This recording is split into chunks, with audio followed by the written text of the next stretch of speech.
Before this afternoon is through, you may wonder why you're doing this. But that's exactly what you should be thinking about. Varför, varför, varför. My ex-students have heard this a million times, and the people that I produce hear it every day in the studio. What makes you different? What makes you interesting? And not just because you're Swedish and you like music. It's not enough. There are 9 million people in Sweden that can write a really good song because we're Swedish. Everybody sings in choirs, everybody has a melody, you know, Bellman, blah, blah, blah, blah, blah, Cornelis. This is what we do, this is what we do. Wherever your background is, whatever the sort of ethnic background and all that other stuff, in this country, this is a golden period for us right now. It's really, really amazing. The other part, though, is if you think that you're in the middle of this golden period and things will come to you because you happen to be in Sweden during this golden period, that's so wrong. You still need to stick out, if you understand what I mean. There weren't a whole lot of bands like Roxette. There was no band like ABBA at all. 25 years ago, there were 3 writers in Sweden that were sort of like Max Martin, and they were all in the same studios. It's not so many people. A trend comes after success comes. But the success comes because you create the success. So someone has to stick out from the beginning, or we wouldn't have the Swedish music miracle, okay? We all sort of, you don't have to agree with me, but if you don't agree with me, you're just wrong. just to get that straight. So yeah, what we'll do now is, Alfons, you can talk a little bit about yourself as well and sort of describe. Alfons sort of like owns the building, basically. Everybody comes in here, has to deal with him. He's always at the door shaking hands, and he's also the security guard. You know, so we have to have our little pass, and you either get in or you don't get in. No, he is a bit of a gatekeeper, though. It's amazing that he's actually here to talk with us. It's a really, really big thing. And after a little introduction, we'll get into some questions about the digitalization of music. Alfons and his team, including Morten from SKAP, were just in the States this last couple of weeks talking about rights, human rights, royalty payments, all kinds of other stuff that's really, really important. So this is really, really actual. We won't just talk about how fucked up Spotify is, although that may get into it. But on the other hand, Swedish programming, Swedish ideas about how this actually works, the good news and the bad news. It's a huge phenomenon, not just because the artists are all pissed off.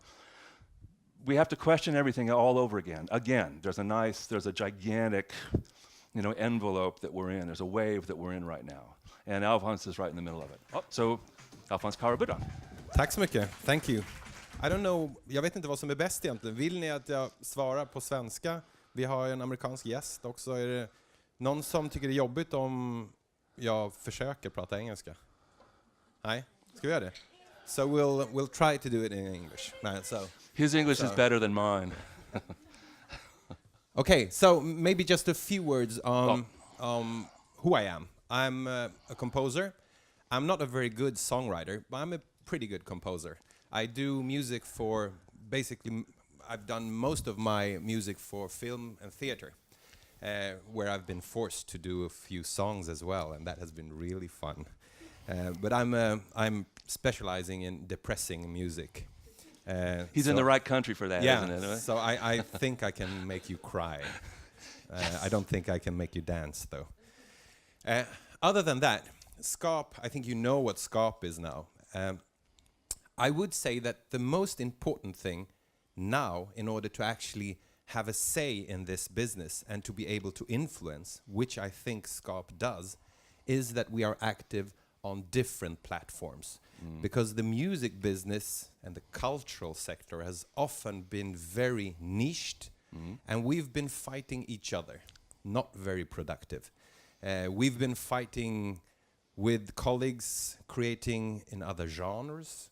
We've been pissed off, as you say, sometimes because we've been pissed off for the wrong reasons and not really aiming our frustration in the right way.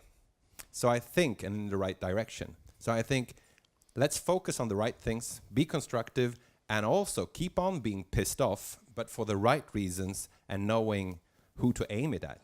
That's how you can actually create a change.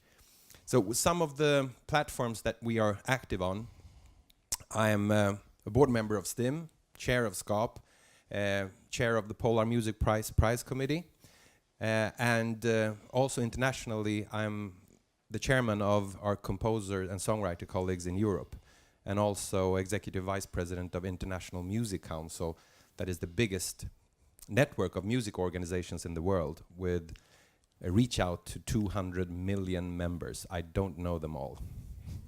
But you're working on it. I'm working on it. So that's basically it. And feel free to ask me any question now or afterwards. So Absolutely. shoot. No, I've got a few.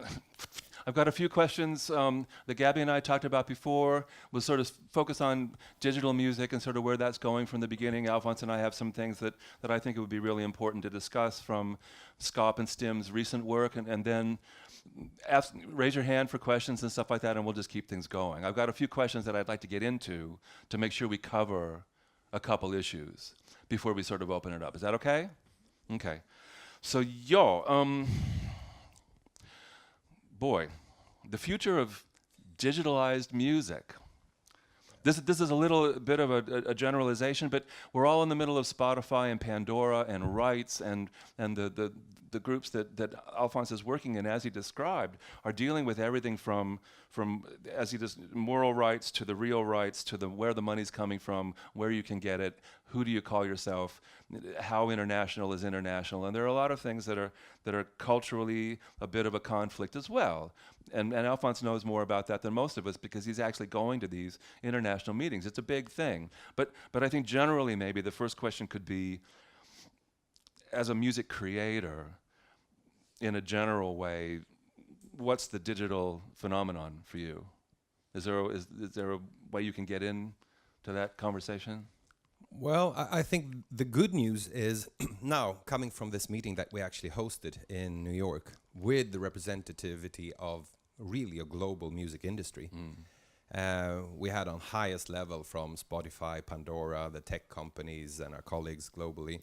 The good news is that no one knows where we're going. And it's not a joke. This is good because this actually creates opportunities for you as well. We can be of influence if we are strong enough. So when we sit there at this round table, you realize that it's so easy, once again, to be pissed off, and often we are pissed off at those that are not present at the table, because that's so easy. So it's always, it's Spotify, and when we talk to Spotify, I'm trying to get them to give you and us better credits. But talking to them, no, it's the societies. No, it's the record labels. It's their metadata that doesn't work. So what we tried to do, and what we did, was actually to get everyone around the table. And when you do, it's not so easy just to be pissed off. You actually have to have facts and hopefully get something constructive out of it.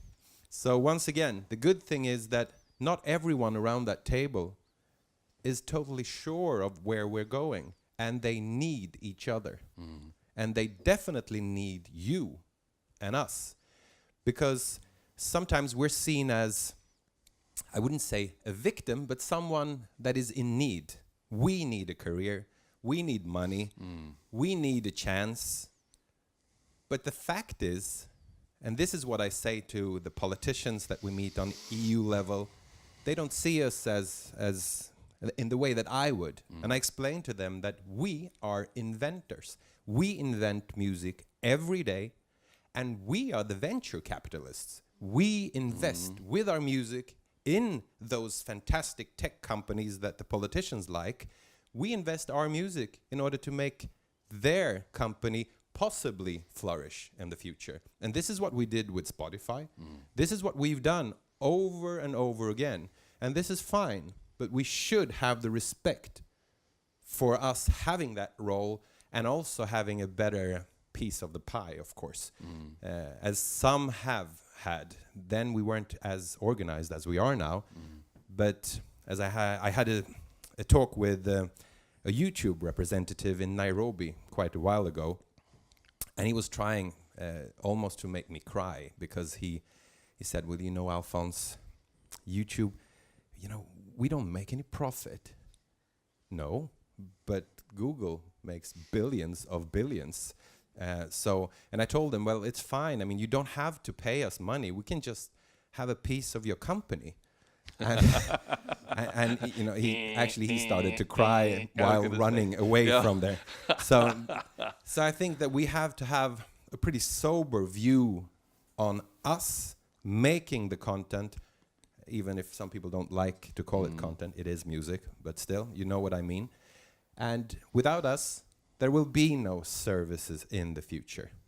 And this is not just the nice political talk. We need over and over again to have this in every discussion in order to have better deals and in order to influence where the music business is going. It's as simple and difficult as that. Great. That's really clear. Thank you all for coming. We'll Good. see you next time. Oh, we're not done? Oh, I shit, can okay. get into some concrete things as well, I promise.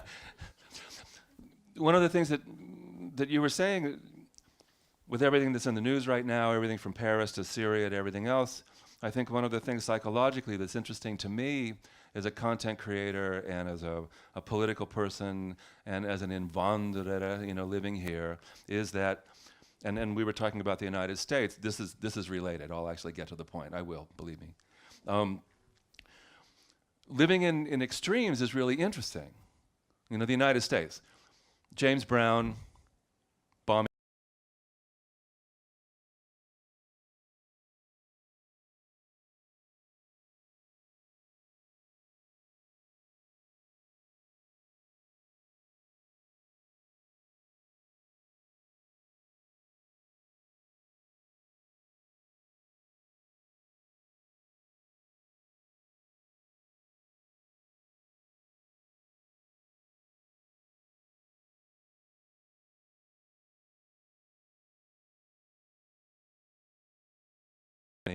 Why does Spotify just talk with the labels again? Why are the labels, screwing over the writers again? I mean, that happened in the 50s in the 40s with everybody who was a blues artist. You sort of follow me a little bit.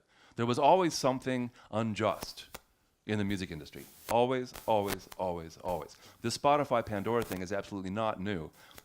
I'm old enough to have been a kid when I first started reading about blues artists being screwed by the labels, being paid in cash, and then a movie 20 years later has like Howlin' Wolf song as the theme. Howlin' Wolf doesn't, or his estate doesn't own their rights. Where does the money go? The publisher and whoever the label is. If I'm the publisher or the label, I'm really, really happy.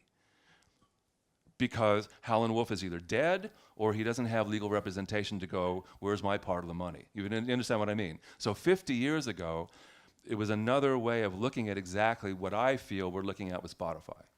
It's not necessarily Spotify's fault, but if there is a structural world of who are the owners, who are the creators, how are the creators being compensated by the owners if you don't own your own rights? You understand what I mean? So there's as Alfons was saying, there's a really complex sort of spider's web of where to go for the money. But exactly, again, like you said, he and his colleagues are leading the way to actually get people around the table. You don't want to kill somebody who's standing right in front of you with a beer and their dinner. If you understand what I mean. Same thing with me growing up. This is sort of remote, but growing up in the United States, Russia's over here, the United States is over there. The Cold War is like horrible and everybody's going to blow up everybody. If you actually traveled and met someone from Russia, you didn't want to blow them up. They're really nice. They're really interesting. You know what I mean? So there are these stereotypes, now, and our version of that is the stereotype of the digital demons, who are stealing all your money, and also the people that we want to have, trying to negotiate these things. So the point being, there will always be extremes that don't match, and there will always be someone who knows more than you do about where your money is. So that's just the way it's going to be. And so we want these committees and these kinds of things to keep on happening. Well, I have to say that you're absolutely right. Information is power. You need information, and it doesn't matter. During all of this the historical time that you described so well, our counterparts have always been organized and global. The record labels were global already then. They didn't have emails, but they still were global. Oh. And we have not been that. So it hasn't been very easy. Now when we go to the States, we know exactly what the problems are for our American colleagues. We can use that in our lobbying in Europe, and we can help our American colleagues with, I have very concrete details on how we do that. One example, our American colleagues have big problems with, they have their rights and they want their rights to be administered collectively because they feel that they are stronger then. So they want to use their STIM, if that's SKAP or BMI or CESAC. So, and that is important to them, and I do understand why. So when a publisher decides to withdraw all of the rights from that society, they can't do anything. But we can, because we have other rules and regulations. We have authors' rights. We do not have copyright. Authors' rights are divided in two. You have economic rights and moral rights. Your moral rights is what is linked to being credited, for someone not to use your music in a way that it was not intended if you don't want it. This does not exist in the United States. And I've been working as a UN expert under the Human Rights Council in making 2 reports on artistic freedom and how intellectual property affects culture and society. And it's clearly stated that the moral rights, that's a human right. So you cannot be told by anyone to sign it off. It's non-negotiable. And we also have one thing that we've been fighting very hard for here in Europe, and that is our exclusive right to assign our rights to a collecting society, for example. So that means that when we assign our rights to STIM or SACEM or GEMA, PRS, then we have decided that it's you will take care of our rights, no one else. And this has helped our American colleagues, because in the withdrawal that they tried to do in the United States, they suddenly realized that there's a lot of Swedish music and Swedish writers and European writers, a lot of co-writes, and they don't have the right to withdraw that. So we wrote to the publishers, the societies, to the Copyright Office, to everyone opening a service that, in a very polite way, great to get to know you. We just wanted you to know that you probably are violating our rights and would be sued. I mean, so, but have a nice day. And so that didn't happen. And this is extremely important. And this is one more example of how we can help each other. Because as you said, we are very good at certain things, but maybe 2 steps behind on others. And this is the way it is globally. So we need to use our experiences and have a united voice. And you need a united voice to be strong as an individual. I think I'll use that somewhere. I think he's done this before. Oops, I just blew up the mic there. That won't be the last time either. I like the breathing part. Oh, it is it. Oh, okay. Okay. This gang, as a room full of songwriters, just getting started, middle period, unsigned, getting there, that sort of thing, what can they do as individuals to contact STIM, SKAP, to be active, as you're saying? Well, first of all, regardless of who you contact, and I'm going to say you know all this, but I'm going to say it again. If you have strong rights, that is, if you still have your rights, then you have possibilities now and for the future. If you sign away something, then you are screwed. That's it. And it's okay. You will make bad decisions, and you'll probably have bad deals. But if they're not long-term, you'll survive. So make a bad deal, but make it 5 years or 3 years instead of 50. So take a chance. That's fine. You know, the risk is okay as long as it's for a short term. I think that's one of the most important things. And then you should turn to those that are set to organize songwriters and composers, as we are. And this is why we also, I know that we're not able to bring in everyone as full members, but this is why we're opening up with what we have, Nyskaparna and We Are Songwriters, in order to actually help those that not yet that professional. I'm not talking quality, you're probably better than most of our members, but don't tell that to them though. But you have... It's going right out on Oh, Facebook. shit. It's already out. But you, no, I think that's extremely important. So use that opportunity as well. This is why we do it. And it's not just, giving you a hand to help you. We need you, because otherwise we'll just be an old-fashioned, organization that wouldn't really be up to date and really be strong with this generation and next generation's professional songwriters. So this is something that we do together. To follow that up, some of the artists that I've worked with, like Tom Waits, if you've heard of him before, that he's still active, and he started making records in the early 70s in Los Angeles.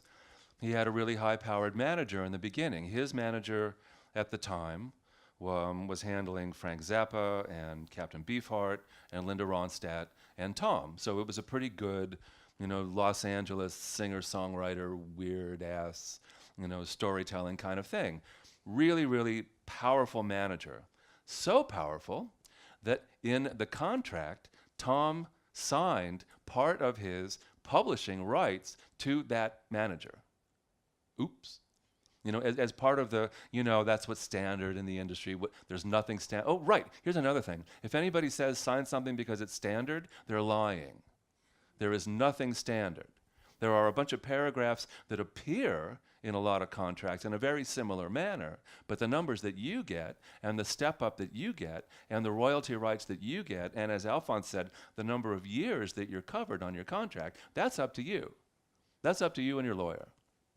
And if you're looking at a shitty deal, don't sign the shitty deal. Or, exactly like Alfons said, sign the shitty deal and just know that that's your ticket into show business. All the money that you just lost for that 3 or 5 years, welcome to showbiz. Tom's manager got the house in France, in the south of France, before Tom did. Why? Because he was controlling the publishing. And Tom was thinking, well, I'll just keep on working and playing, and that's good enough for me.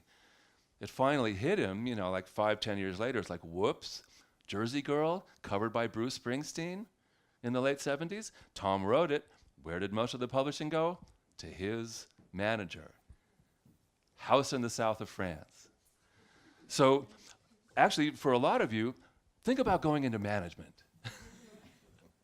and telling your artists that they should just sign this because it's standard. And then you can start looking for your house in the south of France, while your artist comes to Alfons going like, where the hell's my money? You can turn that off now. Oh, another question.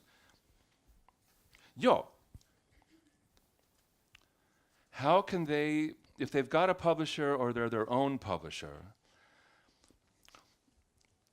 let's see, how do I ask this question? I can answer it before. Oh, men bra, good. No, I just wanted to continue what you actually said. It's the Vulcan before. mind meld. No, but you actually said something very good there. I think that what we do, we tend to think about things as standard, or this we have to do. The music business consists of a songwriter, you have the performers, you have the publisher. I think we need to rethink that. It doesn't have to be exactly the same actors or stakeholders doing the same thing. So when you sign the contracts, it's not just what you have to pay. I think we are sometimes a bit bad in really thinking what we need to get out of the publishing. So look at that. Maybe you should pay double if you get something more. That's fine. So it's not just the price. You have to see if it's worthwhile. What are they committing to? And what do they say that they have to do within the 3 or 5 or 10 years? So if you get a really, really good deal, you should make it 50 years, because then you're up. That doesn't happen very often, though. So I think don't forget that. It's still as simple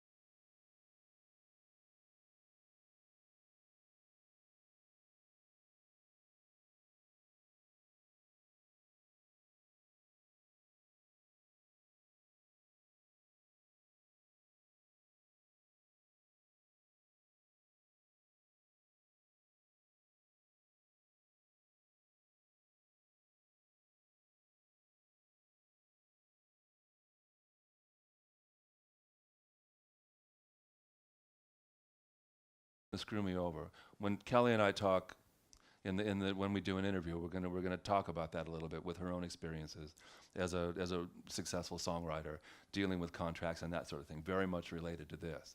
But for me, in all the years that I've been in the biz, a lot of my best friends have come from projects where I didn't know anybody before I walked in the door. You know, as a session player, producing a young indie band, you know, co-writing with somebody because I was recommended by somebody. I'll walk into a room of people, or teaching. You know, I'll walk into a room of people, I won't know them all from the beginning. I didn't go to school with them. You know, I wasn't, 12 years old in Tibro, having the coolest band, in town. And then you get older and go like, well, I should be hanging out with the same people because we've always hung out.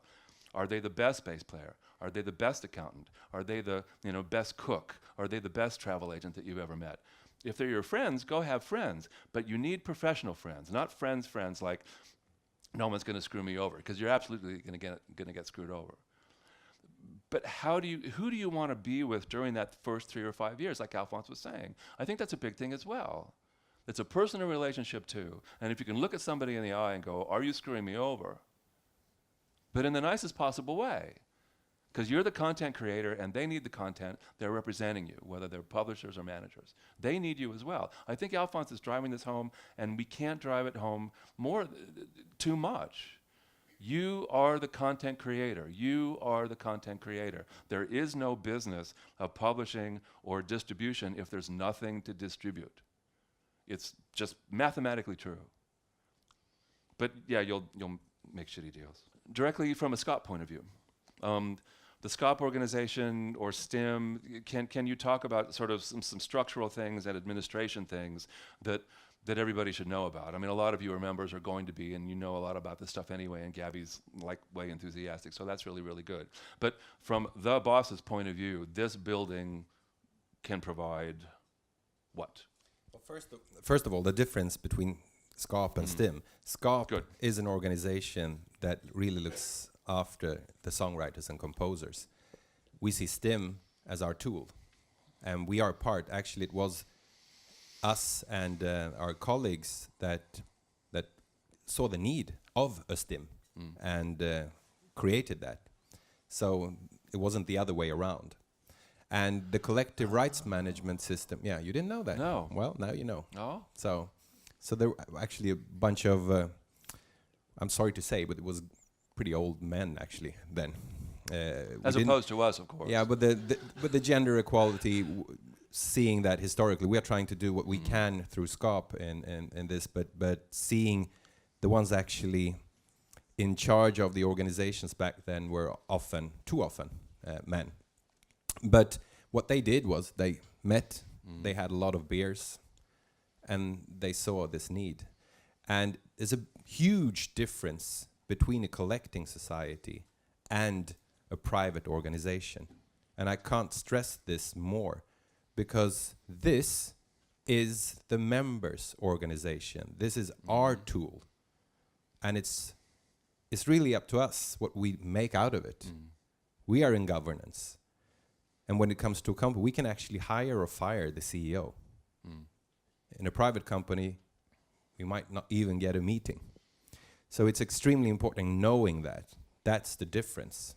And then you have good and bad collecting societies, and you have to influence them. And it's also good that there's actually a freedom of choice. So just because you're here in Sweden, you don't have to be connected to STEM. You can choose another collecting society if you feel that that one is better, which I think is good, because then everyone needs to really push it and become even better. I am a member of STEM, which I think is good for me, but it's really up to and we have members that are members in other societies as well, which is fine. I mean, so that's a difference. What was the question? What we do? Now, what we do is really what we want is someone in STEM to administer our rights, because obviously it's very difficult looking at trying to see where your music has been used. It's also a very good way of raising the price of the music, the value of music, when you have, as we do in certain areas, blanket license. So we sell or license the music rather to, for example, the Swedish radio or television. And with the blanket license, that is that they get to use all the music. And for that, they're ready to pay more than actually if they would have paid for every music that they pay, because that freedom is worth something. So you get a higher price as well for your music. And we have that interconnected globally. So this is what we do. It works good, but we want it to work even better because we're getting into a much more difficult area when it comes to the global platforms. And once again, I think we need to have some self-criticism as well when we start blaming Spotify, which for certain reasons we could and should, but we should blame also even ourselves sometimes, but other parts of the music value chain in a way, because sometimes it's actually us not being able to provide the right data in order to get the information that we need transparently through our services. And this is not a thing where we can point at one of them and just say, change your whole system and we won't do anything. We need to work that out together. We need to work that out globally, in fact, to see what kind of system. We would actually need a database that was authoritative and one database having the right information. We tried to do that. We worked for 4 years with a global repertoire database that didn't succeed yet, unfortunately. But these are the kinds of solutions that we need in order to make it easier for you as individuals to use the system. I would love not to get rid of aggregators, but I would love to have the chance of actually putting my music up myself. And when you talk to the heads of Spotify, for example, they are afraid of us or others putting up music that we don't own. That's not ours. So you get into difficulties in that sense. But then we need to find a solution how to solve that. Maybe we should, I haven't even actually, you're the first ones here, I haven't even suggested that.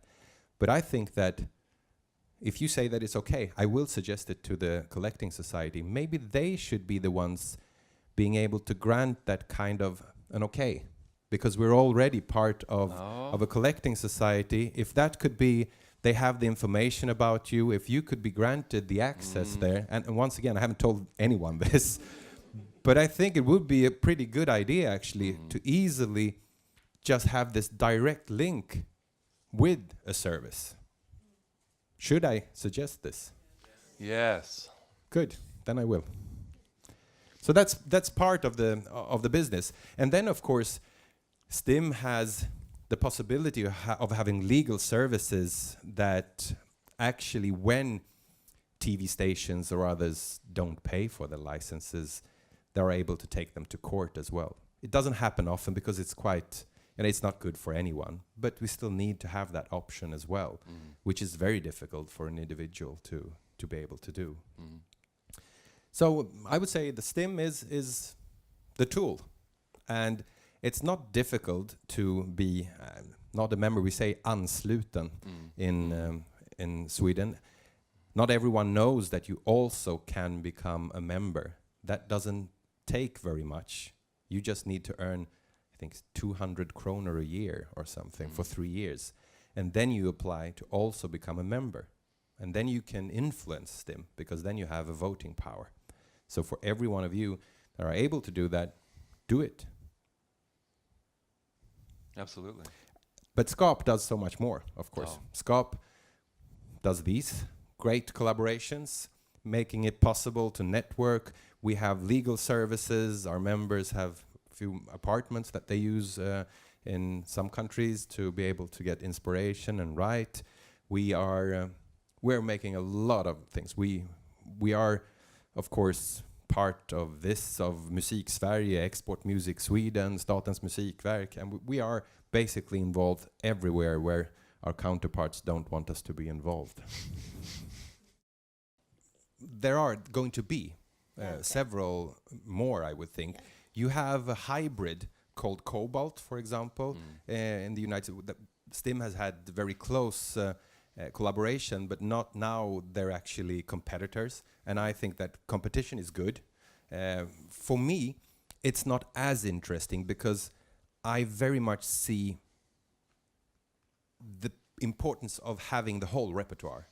And I think that the collecting societies, by having the whole repertoire, having the musical diversity, you actually promote also the blockbusters and the hits in the future. And some of these services that I mentioned, as Cobalt, focuses more on what actually works right now.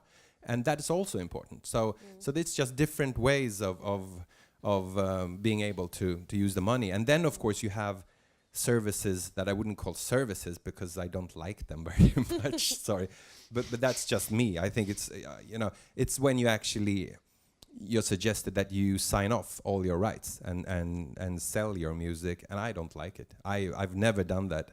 But then I haven't had a publishing deal either. I own 100% of my rights. It's been okay for me, but I also realized that maybe that was the most stupid thing that I have done in my career, because I own 100% of what? Maybe that could have been a huge success if someone would have helped me more as well. So we shouldn't be too focused on just having your rights and not knowing. It's very good if you actually find good collaborators and good publishers. So we shouldn't see groups as good or evil. They're good and bad in all. So you just have to find what is good for you. But there are several. I think more will come. Unfortunately, some of them is making a business out of getting the publishing rights. And especially in media, it's growing now. I have colleagues, especially in Germany, that are forced to sign off their rights. We have actually sued them with the European Commission with evidence like this. We have thousands of pages. We have it even on tape when one of the TV stations is saying to one of our colleagues that either you sign off your rights and you do this job, or you will never, ever work for any of our companies ever again. I think that's pretty clear. And that is not good, it's not ethical, and in fact, it's not legal.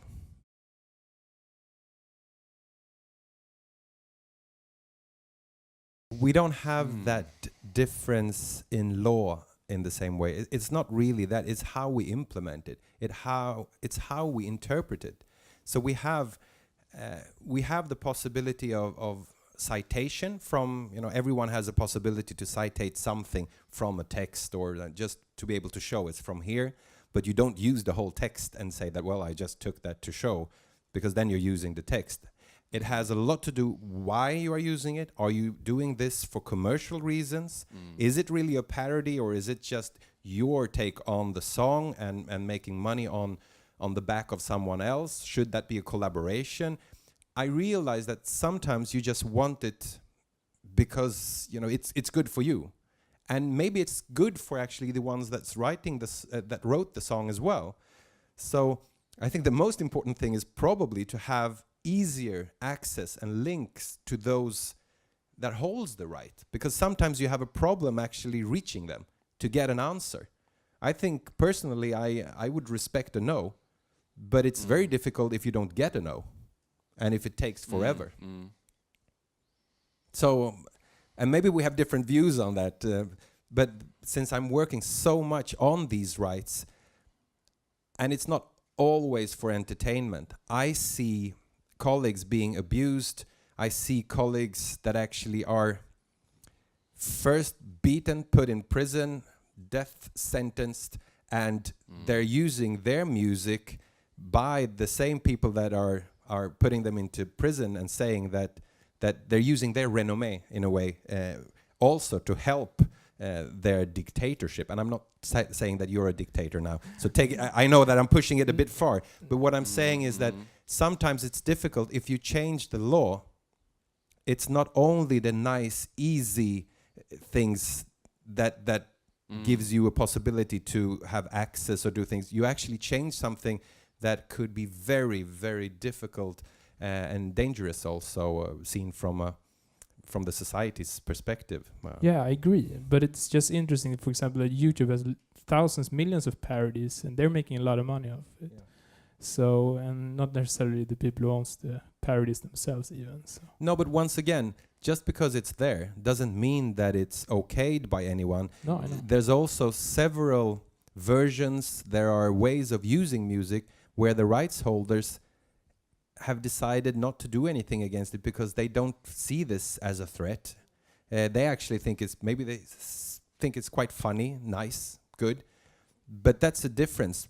It's giving them the prerogative to actually do something or not, rather than having a copyright or an author's rights law that makes it possible for everyone to do anything. So it's personally, I think it's good. Just I'll let them do it because it's nice, but it's me letting that go. And maybe also from the YouTube point of view, anybody with a computer in the whole world can see something that's on YouTube. But following Alfons's logic and maybe part of your question, what's the country of origin of the material? Was it actually, were their rights infringed, in the original, or also can one say that they've actually had approval, from the original writers? It's really hard to track down. But just because it's on YouTube, I never actually, you don't either, but just because I can see something, I never then go, well, it must be legal. Let's remember, Kazaa and all the film kind of things. Just because I can do something, and in my laptop at home, gee, look what I can do. Basically, because Swedish programmers have figured it out for me. No, you're right. But we've come quite far away from the that notion of trying to frame individuals that are listening to our music. I don't think anyone wants that. I don't think anyone really wanted that 5 years ago either. I think it's a much more sober way of looking at it now. And when you see the tactics and the strategies that the EU Commission has, for example, I think there's only one left, and that is follow the money. And the follow the money strategy, I think it works for me, because it actually goes and sees that, okay, is someone earning money on what you created and not giving you that? Oh, then they should, which is fine. Then it's not the ideology or just, we're doing this because we're great, good people. It's so follow the money, I think, is good. If someone is earning money, you should have part of it if you created the content. I want to add, because jag tar det på svenska. Ja. Så, man tycker ju när man får ut en låt så känner man så här, yes, fan vad kul, bara cash kommer in liksom. Och så märkte jag så här, efter 1 år, 2 år, kom inga checkar, kom inga pengar. Jag var med i Eurovision i ett annat land. Och då fick jag lära mig, som jag inte visste, att man kan precis som på H&M reklamera en låt. Då skickar man till Stim, hej Stim, så här, jag har haft en låt med i det här, eller på den här skivan, och jag har inte fått några pengar. Och då går de och börjar leta efter de här pengarna. Och det visste inte jag. Så jag bara tänkte, men fan, jag är med i Stim och de hämtar väl, och typ så här, men precis som alla andra jobb, typ, man måste ju ligga på liksom lite själv. Så tänk på det också, och kolla det, för att det kan vara värt att... Absolut, jag tar det på svenska också, det här. Att det här var en av mina första erfarenheter. Jag gjorde musiken till en dokumentär som heter Silk Road och gick runt om i världen. Men då var det för holländska NOS, heter det, NOS. De skickade inte informationen till Stim, så Stim hade ju ingen aning. Så enkelt var det. Och för det är inte så att de faktiskt sitter och tittar på alla program hela tiden, för då skulle det vara väldigt många tv-apparater här. Men jag reklamerade det då, och det blev en bil. Det var jag glad för. Jag ska ha bil! Ja. Så att för alla som vill ha, egentligen för miljön, jag tar tillbaka det. Man kan ju också köpa jäkligt bra cyklar. It is a problem. We're working on it, on a daily basis. Some of it will not be solved because some of the systems, and depending on who are the customers, will never be solved because it would cost more to actually create a system that would work 100%. It would never work 100%, but it would mean that, for example, you would have all the hairdressers or cafes in Sweden. Everyone would actually log every song that they're playing every day, having someone or a few people working on that full time, and then a few more, and still. So you have some of the situations where it will not be possible. You have others where I think it will be possible with the change of technology. And I think one of the things that we actually brought up in New York with Spotify and Pandora was the fact that we have different systems even with these services where the money doesn't go exactly to where, it doesn't follow your clicks exactly. And maybe it should. If you pay $9.99, well, maybe, and you just listen to one of Michael's songs that he wrote 100% and he plays all the instruments. Please. Then maybe he should have $9.99. I think that interesting. ethically, I think it's interesting. The thing is, when we discussed this, that Spotify actually said that they just made a big survey on this. And it showed that by doing that, you would actually have an even stronger, bigger part on those songs that have been played the most. Mm-hmm. So it wouldn't really help the diversity as a whole, but then you would have individual examples of people that have their albums being played where they might have 75% more. And for that individual, that would mean a lot. So I am personally inclined to go at least towards that direction, because I also think that might get the whole cake, so to say, to grow, because you have the incentive as a listener and a consumer to buy the subscriptions, because you know that it actually, the money that you're giving is going to the ones that you admire or really like. So I would go that way, and we work on it as much as we can, I can promise you. But there are still a lot of what we call analogy in that, because there aren't solutions everywhere for it. So a big hand to Alfons Karabuda. Thank you. Thank you very much. Mm-hmm.